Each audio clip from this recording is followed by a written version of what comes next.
AAA member, so she has peace of mind. This is Tara. She's not, and she doesn't. So you know it all already. Wow. On the plus side, get more with AAA. Para aquellos en la búsqueda de sabor, llegó Modelo Spike aguas frescas. Flor de Jamaica, pepino y limón, piña y sandía. Hechas con un splash de verdadero jugo de fruta. Modelo Spike aguas frescas. Atrevidamente auténtica, vibrantemente sabrosa.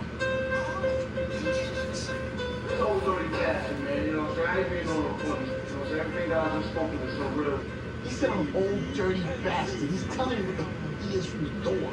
I'm the one man on the ain't sword. I never been looking out. I keep MCs looking out. I drop flags like Crosby dropping babies. He is in the great tradition of black entertainers like Rudy Ray Moore, Red Fox, Richard Pryor, rappers like Biz Markie, Flavor Flav. ODB is a founding member of the Wu-Tang Clan.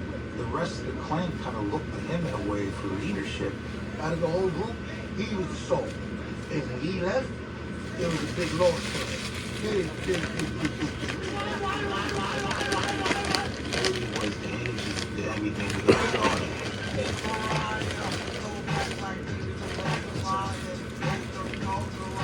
Hearing him, it was a driviness, and the fact that he was singing the way he was singing, ODB was the natural person, the best person. It's a fun record.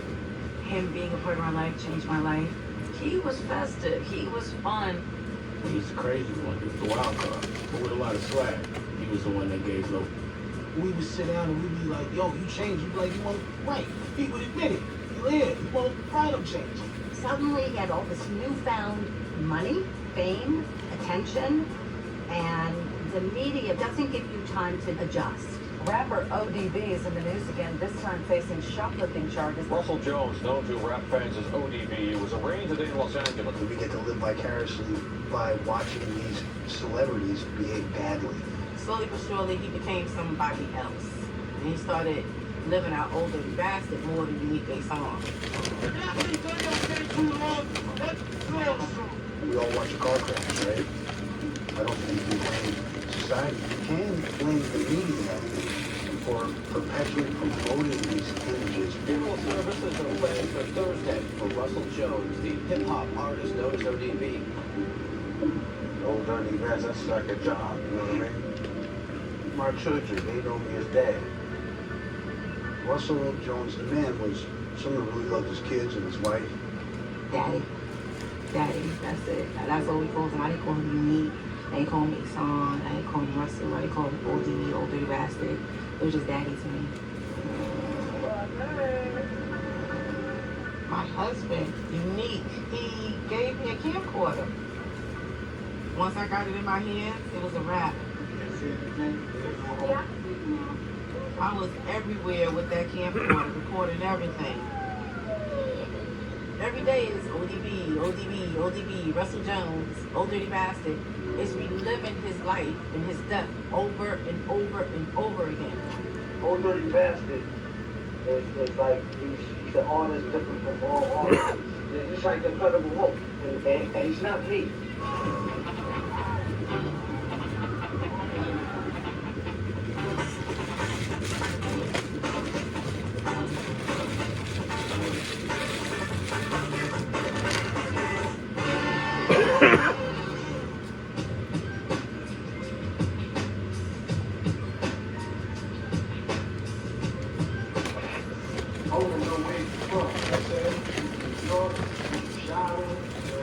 From Brooklyn, man. Only way you can flex in Brooklyn is going to the zoo. Because you can't make no money without going to Brooklyn Zoo. You can't sell no drugs without going to Brooklyn Zoo. You can't do nothing. You can't do nothing. Nothing. The late 60s, when Russell Jones was born, it was a tough time for Black America then.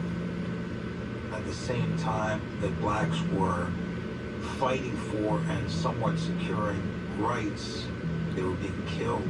Martin Luther King, Malcolm X, Medgar Evers, all three of those men were assassinated. It was just a very messy, chaotic time. We were living in the Brownsville projects.